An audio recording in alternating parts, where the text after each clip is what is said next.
We're on! We're on the air! Hooray! Hey, here we are. Welcome to the Garage Area podcast in association with NASCAR Fans UK and Team Bombersports TV, obviously. This is me, Adam Johnson, and this is Christopher Flynn in the studio as well. Hey!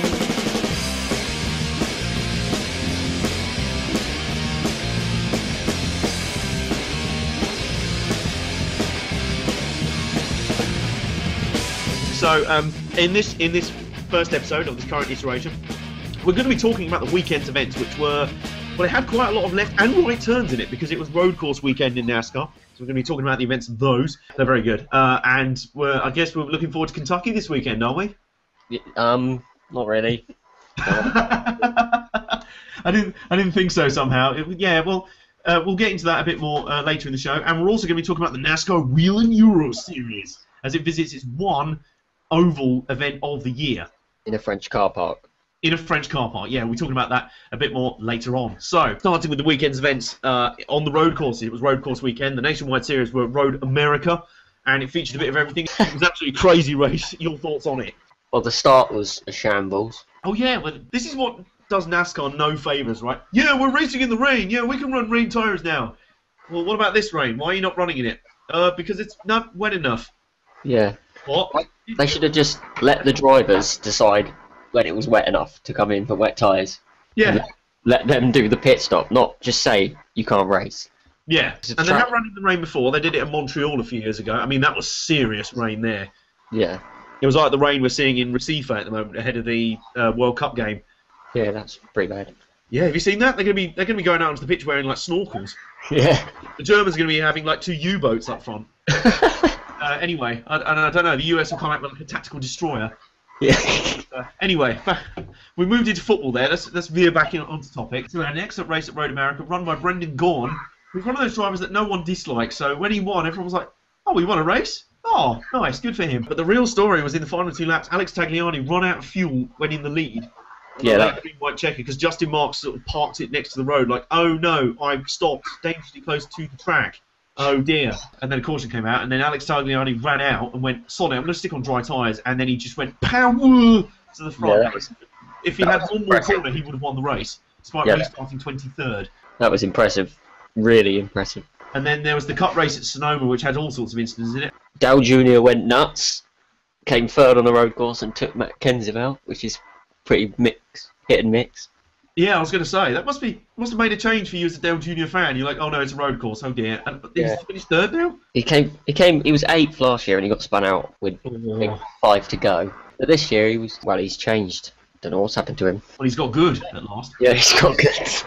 I have to be careful what I say here. Like, you may have guessed, we have a Dale Jr. fan in the house. I'm a Kurt Busch fan as well, so I can't talk about bad luck. We had worse luck in the early start of the season.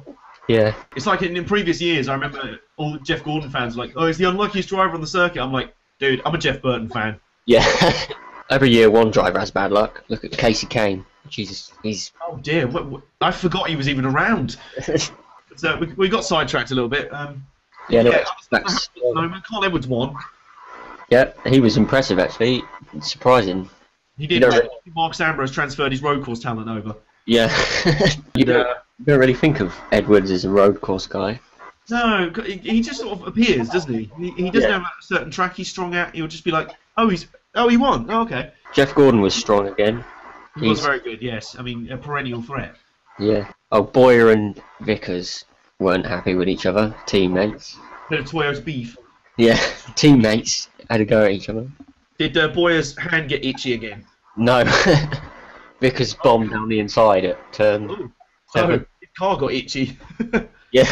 Yeah, so I guess that's the road courses covered. That was all that was needed to say. But both were very, very entertaining races. Yeah, it was brilliant. Let's not even humour the counter arguments as to why NASCAR shouldn't go on road courses. Yeah, they're not even worth breath. They're just good races. The cars are hard to drive, so it makes the racing interesting. Yeah, definitely. And I think even the Whelen Euro Series, which we'll come on to in a bit, we were both obviously at the recent American Speed Fest at Brands Hatch. Those cars, they only have 400 horsepower compared to the Sprint Cup cars, 900 odd. And they still put on a hell of a show. Well, we decided then to make a brief list for fantasy NASCAR road course races. To be honest, though, 2 of them are sort of gimmies because they are road course races that NASCAR has run before, being Montreal and Mexico City. Montreal's one of mine. Yeah, Montreal is just... it infuriates me. Apparently it was a promoter discussion. From what I heard, the promoter was about as useful of money as Kim Jong-un is with a nuclear missile, and was trying to cover that up by demanding Sprint Cup or nothing. That's why Nationwide didn't go back there. Well, I mean, if you want Sprint Cup there, then send the Sprint Cup there. I can't see how that wouldn't be awesome. There's another one as well, which I think is glaring out. Road Atlanta. It's in Georgia. NASCAR is big in the South, obviously. Yeah, that is a really good shout, actually. And, of course, we know it can handle a lot of cars because it runs the Petit Le Mans sports car race every year. Yeah. So it's not like it can't handle 43 cars. I mean, the Petit Le Mans, there's about 60 or 70 cars in that. Yeah. So yeah, that's a really good shout. Very hilly as well, and I love sort of tracks with elevation changes. Although I'm going to contrast myself with my next choice of track. It's another track that you never hear about all year until there's a big sports car race there. It's Sebring. I'm not a fan. You're not so much of a fan? I don't know. I just don't like it. It's a bit boring. To me. To be honest, I think sports car racing suits it. I think NASCAR would suit it as well, just because they could really get up ahead of steam. Because on road courses, they're often too powerful for the track, if that makes sense. I mean, a left field idea I was thinking of, you're going to recoil at this, was the Circuit of the Americas. No, I like that place. You do, yeah. I mean, I am not the only one. I was having this weird feeling, hang on, it's a new F1 track designed by the destroyer of all creativity, Herman Tilke. Yeah. I like this. What? Something's wrong. That's the only good track he's designed, aside from the one in Turkey. Yeah, I think NASCAR would actually suit that place. Yeah, it's certainly a lot better than Abu Dhabi. Jesus Christ. Oh my God! Not even the V8 supercars could put on a good race at Abu Dhabi. Imagine this in your mind's eye: the run to the first corner on the green flag at Circuit of the Americas. You know how it goes up and then into that sharp left-hander? Yeah, someone would be in the fence. Yeah, there would literally be like 10 wide, and then about 5 of them will be off in. I mean, where even is it? It's in Texas, isn't it? They'll be off at the actual Texas Motor Speedway. Yeah. And land over there. That's how badly that would go. But I think it would be spectacular. Laguna Seca's a bit of a gimme. No, don't like it. Sorry. No. You do not like the corkscrew. It's got one good corner. Just the one. Yeah, although, to be fair, you're not entirely wrong. The rest of it's pretty same old. It's a bit like one of those great albums that you go, oh, but it's got that track on. Yeah, but what about all the others? Oh, I can't remember them. Can you name another corner at Laguna Seca? There's a straight named after the IndyCar bloke, isn't there? Exactly. Exactly. Nicely proven there. Next one I'd go for would be Indianapolis, the road course. Oh, that's a good choice. And I'll tell you what, probably provide better NASCAR racing than the actual oval as it stands. Yeah, the oval's not too good. I'd prefer them to come to Europe. Oh, well, yeah, that is true as well. I mean, well, then again, it's not like the UK is not brimming with tracks that would suit the NASCAR series. Yeah, Brands Hatch. Oh, Brands Hatch would be an awesome one. 43 on the Indy circuit, that'd be interesting. Oh, it would be like short track road course racing. That'd be crazy. Yeah. Shall we do a brief preview of Kentucky, where I believe all 3 series are racing? I think it was either Justin Allgaier or Brian Scott. Somebody on Twitter mentioned they got a nosebleed in testing because the front straight was so bumpy. Really? Yeah. And this year, bumpy racetracks have generally led to good racing. Just look at Fontana. Will that be true of Kentucky? I don't know, because Kentucky's hit and miss. They've had a good race there a few times, but... Yeah, I remember last year there were a few good moments. There was a big pile-up in Turn 1 at one point. Not that that makes a good race, but they went about 5 or 6 wide on a restart, and I was like, oh, this is actually livening up. Oh, no, it's dull again. It's a 1.5 mile. You never know what you're going to get. I believe we have all 3 series. I believe your favourite Nationwide driver's back in town. Hey! Hey, there he is. And I have to say, it was quite funny how, we have both spent years telling everyone who will listen that Nationwide does not need cup ringers. It doesn't. And then we're saying, oh, well, no one watches if there's no cuppies in it. What happened? Road America, best race of the season, not a single cuppie in it. In fact, no, there was 2. JJ Yaley and there was another one. Landon Castle. That was it. Those were the only 2 cup ringers in the race, and it was best race of the season by miles, and everyone loved it. Yeah, they just ruin it. They just get in the way. To be honest, I think the only people still saying that now are Kyle Busch or Brad Keselowski fanboys. So obviously we know who's going to win the Kentucky Nationwide race. Is he in the truck race as well? I am not sure. Yeah, Kyle Busch is in the 51. No! Brad, No! Brad Keselowski in the 19. Oh, he's in a truck. Oh, for God's sake. Wait for it. Wait, Austin Dillon in a 20. Oh, my word. Yeah, that's it. It's just Keselowski, Austin Dillon, and Kyle Busch.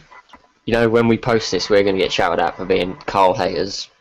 Oh, no, well, I don't hate Kyle Busch. I just don't like people ruining Nationwide Series and taking away its primary purpose, which is to develop young drivers. Yeah, that's what I say all the time. I don't hate Kyle Busch. No, exactly. He is extremely easy to hate sometimes, but I don't hate any driver, really. It's kind of a waste of time. I hate one person. Can you guess who that is? Oh, no, I know, and you don't have to say it out loud because we're going to start a firestorm. Yeah. Right, but I know exactly who you're talking about. No, Kentucky, not much more needs to be said. It could be brilliant or it could be really tedious. So, Yeah. great predictions there. And I it's can tell you what, who do we reckon is going to win the 3 races? Kyle Busch, and the Cup race, the one that matters. Yeah. It's a mile and a half. Johnson. You were saying that through gritted teeth, weren't you? I'm going to go Keselowski for the Cup race and Keselowski for the truck race, but I'm not going to disagree with your assumption of the for the Kyle Busch series. I mean, no, Nationwide. So there's your Kentucky preview done. It could be great or it could be rubbish. Stay tuned to find out. Yeah. Now let's go into the sort of NASCAR Touring Series because we're based in Europe here. Obviously, we're both British folks. Talk about the NASCAR Whelen Euro Series, which is Europe's premier NASCAR touring division, and it's visiting an oval this weekend. Brackets in a French car park. Exactly. So we're getting to the main discussion point of the fact that the premier NASCAR series in Europe only visits one oval, and it is in fact a car park. And they've decided to bank both ends this year. Yeah, they've actually made it into a proper oval now, rather than just running around in the back market. It genuinely looks like they've shut off a back car park of Blue Water, Yeah. or Asda, and they're just driving around in that. I mean, the track itself, I saw last year when only one end was banked. It produces really good racing, actually. It is quite good. It's like a strange mix of Bristol and Phoenix. Yeah, it was. New Hampshire. It was a good race. It is very good. A bit of a wreck fest last year, but then, you know, it's the opposite problem that Cuppies have in Sprint Cup, where most of the time they go on ovals. Yeah. In the Euro Series, most of the times they go on road courses, and then they turn up for the one oval every year, and they're like, what is this? I'm only turning left. How hard can this be? Oh, no, I've crashed. Yeah, it's crying out for Rockingham. It is, yeah, and this is what we're going to discuss now. Europe does have its fair share of ovals, so why are they not going to them? I mean, we can list them now. You mentioned Rockingham, right? Lausitz Ring, or whatever it's called, Euro. Yes. Brilliant Whatever. track it is. They've got. That's a short oval, though, isn't it? It might be banked, but it's not FIA, so. Oh, well, we're ignoring them. I really hope that NASCAR sort of takes more of a controlling interest in the touring series and sort of just overrules the FIA and be like, shut up, you don't know what you're doing. Yeah, can't they just tell the FIA to, you know what? To sod off. Yeah. Yeah, basically, I hope they do, because it shows you how clueless the FIA are on motorsport in general. The only FIA certified oval in Europe is a car park. Yeah, that's great. That's a bit like saying Brands Hatch isn't a proper road course, but Dartford High Street, yeah, that's brilliant. Yeah, like, dude, just go away. Just go back to watching F1 and eating prawn sandwiches. Because the thing is, the bigger problem with Rockingham and Lausitz is that it's a NASCAR-wide rule that the touring series don't go on ovals longer than a mile. Yeah, but I am hoping that someone in NASCAR thinks, well, it's a shame to waste these two really good ovals. That has to change. Yeah, and I mean, the thing is, ASCAR, do you remember ASCAR? Yeah. They ran exclusively at Rockingham and Lausitz. And it was brilliant. Yeah, consistently really good racing. I remember going to Rockingham to watch them, and it was really, really good. So imagine, I mean, in their fields, they'd only have as little as 15 cars sometimes. So imagine the Whelen Series this year has 30 cars. Yeah, Brands Hatch, there was hundreds. Yeah, it was brilliant. So I'd imagine it would be really good, and I can't see. There must be a way to work it out. I think there's got to be a way they can make an exception to the rule. Yeah, they've got to make it, to help it grow. They have to. Also, I believe there is a track. It's more a sort of late model, like super. What do you call it? Like a hot rods kind of track at Ipswich, isn't there? I think it is just Ipswich Raceway, isn't it? Yeah. So that could be quite good. This is another. This could be quite a left field one. The Linden Hill Oval. They ran late models there. Was it last weekend or the one before? Last weekend, I think. Yeah, it was the weekend just gone. They ran late models there, and it was basically part of the road course, but shaped into an oval. So turn 1 is sort of downhill, and then turn 3 is sort of slightly uphill, and it's quite entertaining. Yeah, they've had sprint cars there as well. Oh, that'd be brilliant. So I think the Whelen Euro Series would go there, and it's not like they need pits or anything, because Tours Speedway kind of doesn't have pits. Yeah, it's just awnings. Well, unless you count the Asda car wash. Yeah. Can you imagine that, going for a pit service and you're in the car wash section? What excites me about the Whelen Euro Series is that the sheer amount of teams and people getting involved. Yeah, and big teams too. Yeah, like Mark VDS, Racing Club partners. There was ex-Le Mans winners, ex-Grand Prix drivers, the relatives of famous drivers. Eddie Cheever III, guess who he was related to? And Matthias Lauda, guess who he was related to? That elderly fan in F1. But yeah, no, there's some serious talent in there, which is good because it means Villarino actually has a challenge now. Anders Villarino being the 2 times reigning champion, and as Chris calls him, the Jimmy Johnson of Whelen Euro Series. The European Jimmy Johnson. The European Jimmy Johnson, yeah, very handsome, very polite, very nice, and also wins far too much for everyone's liking. So, but he still won though, didn't he? He did still win, which is quite frustrating. But he does have more of a challenge this time. I believe he's not leading the points. Is he? Jesus Christ. Exactly, yeah, that's a shocker. I think, off the top of my head, it might be Anthony Kumpen, who's another ex-Le Mans racer. He's leading the points at the moment. I believe he was in the number 24 car. So all the Jeff Gordon fans in the crowd were like, "Oh, it's Jeff Gordon!" Wasn't Jacques Villeneuve supposed to be at France? Yeah, I think he bowled it. I think he knew I was going to abuse him. He ran out of talent again. So he ran out of talent before he even turned up. I was so looking forward to booing him. Oh. I hate him so much. Where's that guy's talent gone? I don't know. It left after 1997, I think. Have we run out of things to talk about for this week? I don't know. What else can we talk about? Well, one thing I don't like to talk about on Garage Area is like gossip. It's like so-and-so to so-and-so team, and so that's why I didn't mention about Carl Edwards maybe going here, or maybe he's over there. He was seen eating a sandwich outside the Joe Gibbs hauler. Maybe he's going there. I don't care. Caterpillar renews sponsorship of Newman. Brilliant.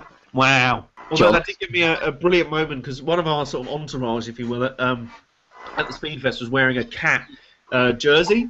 Jeff Burton. I was a Newman fan, obviously, but it just looked like he was wearing Jeff Burton's gear from last year. So I was like, "Hey, a Jeff Burton fan, good to see you." He didn't take that well. That was Simon, wasn't it? It was, yeah. It was a very own Simon from NASCAR Fans UK. I suppose we should pick those guys up. Give a shout out. In association with them. NASCAR Fans UK. It is the premier UK Facebook group for NASCAR fans, pretty much. It kind of says it on the tin, really. 2,000 strong community, and our leader, our glorious leader, is now famous. Yeah, great name in the program. Yeah, I mean, and the program for the Whelen Euro Series race at Brands Hatch, it said, come over to the Road to Race Models stall. They're also partners of Team Bombersports. We love them very much. And they said, come over and meet head of NASCAR Fans UK, Kevin Gravenell, at 2 p.m. He was there, and we were all asking for his autograph, weren't we? Yeah, I did. But, yeah, I think we're done for this week, to be honest. I can't think of anything else really to talk about. Basic agreement, road courses are awesome. There should be more of them. Kentucky, not so awesome. Cuppies, definitely. The Cup Ringers in Nationwide, definitely not awesome. And Whelen Euro Series, potential to be awesome. Yeah, good. I think it's a good summary of that. So this has been the first episode of 2014 of the Garage Area podcast in association with NASCAR Fans UK and everyone else. This has been Christopher Flynn. Thank you for joining me. Bye. Same time next week. No, actually, it'll be Wednesday next week. That is our usual day, but this week I had to go and shout at some phone companies, so we couldn't record yesterday. But next week, we'll be back next week on Wednesday. See you there. Bye.